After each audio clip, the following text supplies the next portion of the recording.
Hello guys, শুদ্ধ উত্তৰ বিচাৰি বিচাৰি হাবাতৰি খাইছোঁ। আজি মোৰ প্ৰশ্ন উত্তৰ কালটো এনে অথলে যাব। চাওঁ অলপ CM ছাৰক সুধি চাওঁ, যদি মোৰ আজিৰ প্ৰশ্ন উত্তৰ কালটো যাতে ভাল হয়।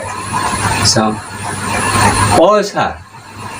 ছাৰ আজিকালি আপুনি ইডিঅপৰ পক্ষত নে কংগ্ৰেছৰ পক্ষত?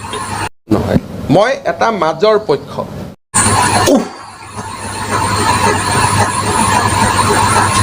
আপুনি আকৌ মাজৰ পক্ষত পায়।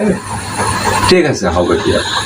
নেক্সট প্ৰশ্নটো হ'ল, আপুনি কংগ্ৰেছৰ অফিচত বহি থকাটোৱে ভাল হ'ব বুলি কৈছিল নে ইউডিএফৰ অফিচত বহি থকাটোৱে ভাল হ'ব বুলি কৈছিল?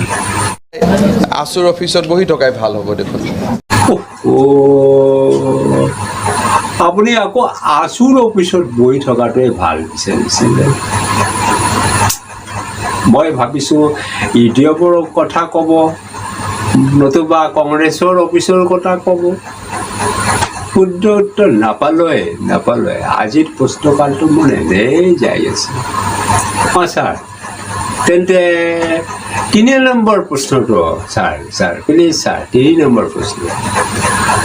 আপোনাৰ ল'ৰা ক'ত পঢ়িছে? ইংৰাজী স্কুলত পঢ়িছে, ইংৰাজী মাধ্যমত পঢ়িছে। ঠিক আছে ছাৰ, শুদ্ধ উত্তৰ পাইছোঁ। ছাৰ আৰু এটা আপুনি মোক ক'ব। কওকচোন, কওক। ছাৰ কওক। কোনোবা নিজে অবিবাহিত, তেওঁতো ক'ব মোৰ ল'ৰা ছোৱালী নাই। য়েছ ছাৰ, য়েছ, মইহে অবিবাহিত। 100% শুদ্ধ ছাৰ, 100% শুদ্ধ, একদম 100% শুদ্ধ ছাৰ।